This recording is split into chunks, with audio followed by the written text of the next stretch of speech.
اس حوالے سے ایک ویڈیو سننے کو ملی جناب مفتی طارق مسعود صاحب کی۔ مفتی صاحب نے بتایا ہے کہ خلافت و ملوکیت اس میں جماعت اسلامی والوں نے ایڈیٹنگ کیا ہے، اور اب وہ اصل خلافت و ملوکیت جماعت اسلامی والوں کے پاس اس شکل میں نہیں ہے جس شکل میں مولانا مودودی نے لکھی تھی۔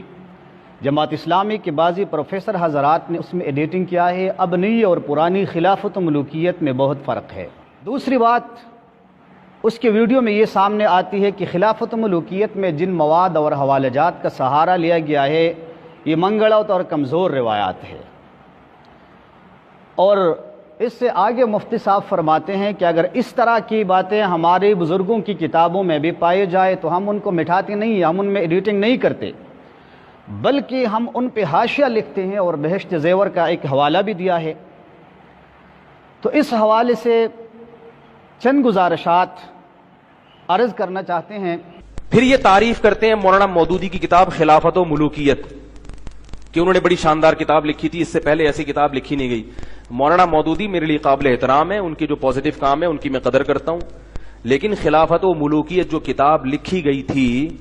پوری دنیا کے علماء نے اس کتاب پہ رد کیا تھا کہ یہ صحیح نہیں ہے، اور جماعت اسلامی والے اب جو خلافت و ملوکیت چھاپ رہے ہیں یہ وہ نہیں ہے جو مولانا مودودی نے لکھی تھی، اس میں ایڈیٹنگ کر کے اس کا کباڑا کر دیا ہے، یعنی وہ یہ اصلی حیت پر ہے ہی نہیں، اور اچھا کیا اس لیے کہ وہ کتاب جب لکھی گئی تھی تو اس میں موضوع من گھڑت روایتیں بھی تھیں، اور ایسا صحابہ کرام کا نقشہ کھینچا گیا تھا اس میں کہ اسے پڑھ کر ایسے لگتا تھا معاذ اللہ یعنی بہت زیادہ انسان اسلامی تاریخ سے بدگمان ہو، اور اس میں موضوع من گھڑت روایتیں تھیں، اور اس میں حضرت معاویہ رضی اللہ تعالی عنہ پر جو الزامات لگے تھے، اور اس کے بعد بھی جماعت اسلامی کے بعض پروفیسر حضرات نے جو حضرت معاویہ پہ الزامات لگائے کہ خلافت و ملوکیت میں جماعت اسلامی والوں نے ایڈیٹنگ کیا ہے، اس کی کوئی حقیقت نہیں ہے، یہ بالکل بے بنیاد اور غلط قسم کا ایک سوچ ہے، اس لیے کہ خلافت و ملوکیت کا پہلا ایڈیشن ہندوستان کی جماعت اسلامی کے مرکزی مکتبہ نے 1967 میں شائع کیا تھا، اور خلافت ملوکیت کی تباہ ہونے سے پہلے ماہنامہ ترجمان القرآن لاہور نے خلافت ملوکیت کے کچھ ابواب اپنے شمارے میں شائع کی تھی۔ مثلا باب اول قرآن کی سیاسی تعلیمات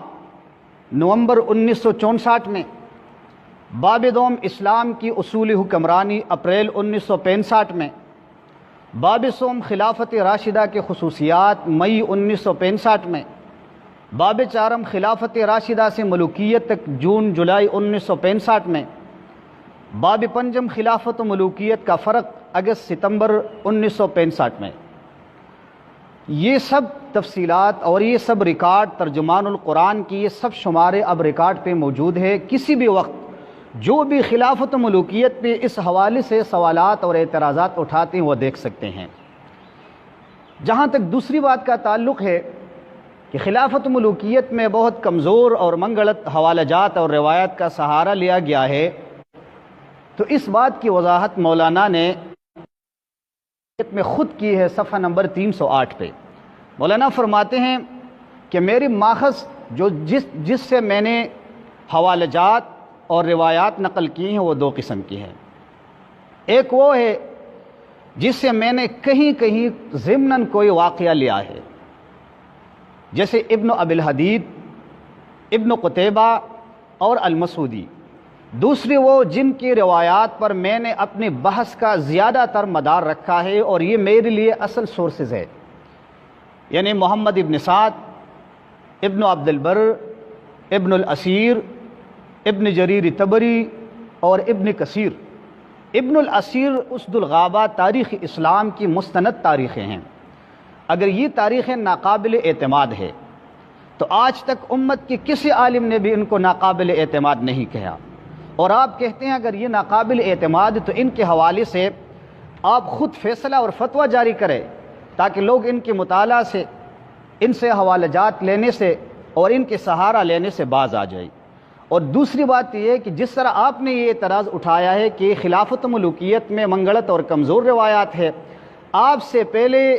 ایک بہت بڑی شخصیت نقاد بے مثال فاضل دیوبند مولانا عامر عثمانی نے بھی اس سوچ پہ تجلی کی قارئین کے 2-3 بندوں کو اپنے ساتھ لے کے خلافت ملوکیت کی روایات پہ تحقیق اور کام شروع کیا۔ عامر عثمانی صاحب خود لکھتے ہیں کہ جب ہم نے اپنا کام مکمل کیا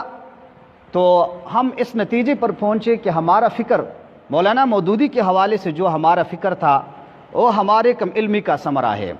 اور مولانا کی مخالفت کے بجائے ہم الٹا مولانا مودودی کی زلفوں کے اسیر بن گئی۔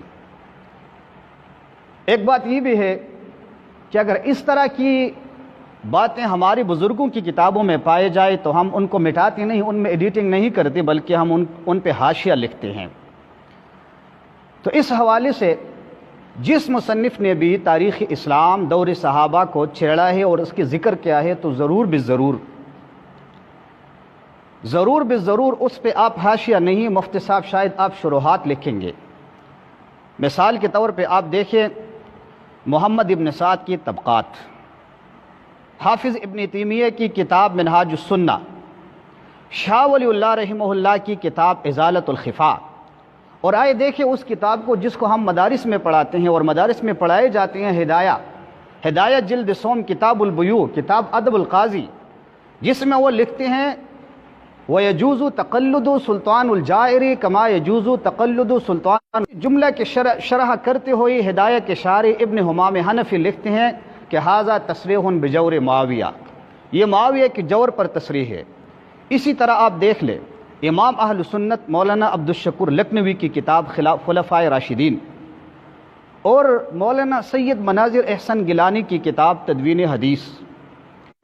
امام ابو حنیفہ رحمہ اللہ کی سیاسی زندگی، اور شیخ التفسیر مولانا احمد علی لاہوری کا خطبہ جمعہ،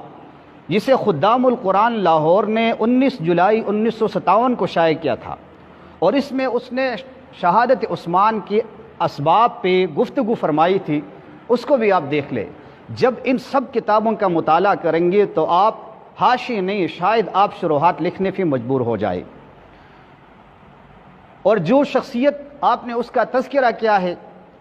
دو بہت بڑی شخصیت کا، وہ ہمارے لیے بھی محترم ہے، بہت محترم شخصیت ہے۔ اس نے مولانا کے حوالے سے جو تحریرات لکھے ہیں، اس کے جواب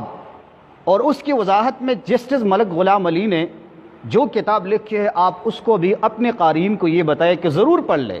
شاید اس بڑی شخصیت کے سوالات اور سوالات کے جوابات ملک صاحب نے اپنی کتاب میں دیے ہیں۔ اور آخر میں چلے ہم یہ مان لیتے ہیں آپ کے ساتھ کچھ ٹائم کے لیے کہ مولانا مودودی رحمہ اللہ نے خلافت ملوکیت میں جو لکھا ہے، مولانا کا طرز استدلال، مولانا کے روایات، مولانا نے جن حوالہ جات کا سہارا لیا ہے وہ غلط ہے، بخوشی اس کی نفی کرے، مگر صرف نفی کر دینے سے کام نہیں چل سکتا۔